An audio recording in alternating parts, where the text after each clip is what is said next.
Assalamualaikum warahmatullahi wabarakatuh. Perkenalkan, nama saya Muhammad Sugiarto dengan nomor NIM 2021690130.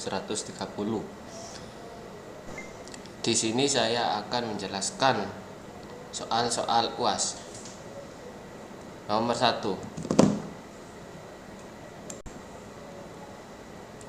Jelaskan proses pembuatan tembaga. Sebutkan kegunaannya dalam bidang teknik. Tembaga diperoleh dari biji tembaga yang disebut kalkopirit. Besi yang ada larut dalam terak dan tembaga yang tersisa atau mate dituangkan ke dalam konverter. Udara dihembuskan ke dalamnya selama 4 atau 5 jam. Kotoran teroksidasi dan besi membentuk terak yang dibuang pada waktu tertentu. Bila udara dihentikan, oksida kupro bereaksi dengan sulfida kupro, maka akan membentuk tembaga blister dan dioksida belerang. Belerang tembaga blister ini dilebur dan dicor menjadi slab, kemudian diolah secara elektrolitik menjadi tembaga murni. 1. Konstruksi bangunan. 2. Kabel listrik. 3. Mesin. 4. Pagar dan gagang pintu. 5. Alat untuk pemurni air. Soal nomor 2. Apa perbedaan sel volta dan sel elektrolisis? Berikan contoh masing-masing.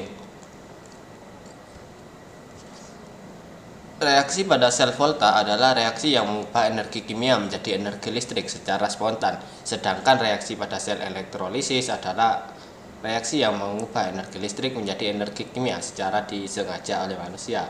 Sel volta adalah baterai listrik dan aki atau baterai basah.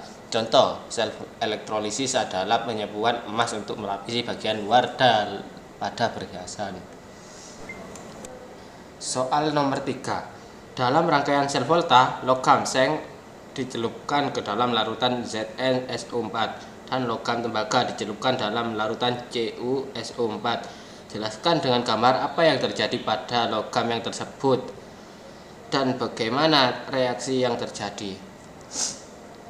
Logam tembaga dicelupkan dalam larutan CuSO4 kedalaman 1 meter dan logam seng dicelupkan dalam larutan ZnSO4 kedalaman 1 meter.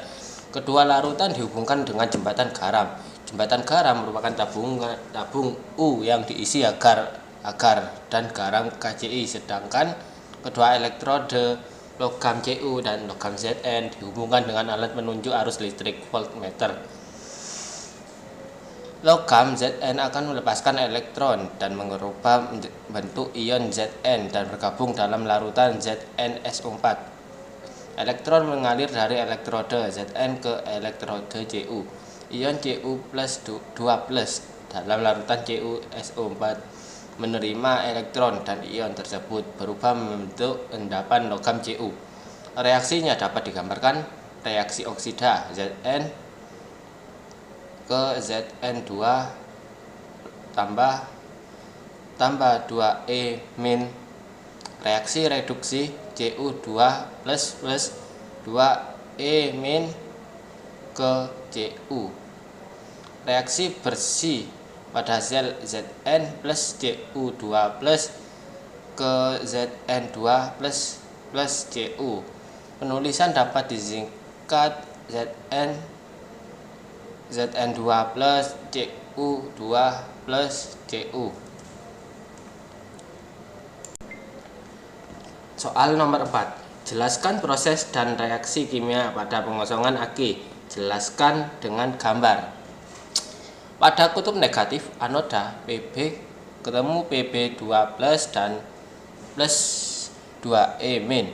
Pada elektrolit 2H2SO4 2H plus 2SO4 2-. Pb2 plus SO4 2- ke PbSO4. Pada kutub positif katoda PbO2 plus P4H plus tambah SO4 2- ke PbSO4 plus 2H2O. Reaksi keseluruhan pengosongan aki adalah Pb plus PbO2 plus 2H2SO 4 ke 2PbSO4 plus 2H2O, dan gambar bisa dilihat sebagai berikut. Soal nomor 5. Jelaskan bagaimana proses pemurnian logam Cu menggunakan metode elektrolisis. Ni 2 plus Aq plus 2E Cu Aq Cu 2 plus Aq plus 2E Ag plus Aq tambah E min. Berikut percobaan pemurnian logam tembaga. Bisa dilihat gambar tersebut. Reaksi katoda min Cu 2 plus Aq tambah 2E CuS, tembaga murni. Anoda plus CuS Cu2 plus Aq plus 2E, tembaga tidak murni. Sekian dari saya. Wassalamualaikum warahmatullahi wabarakatuh.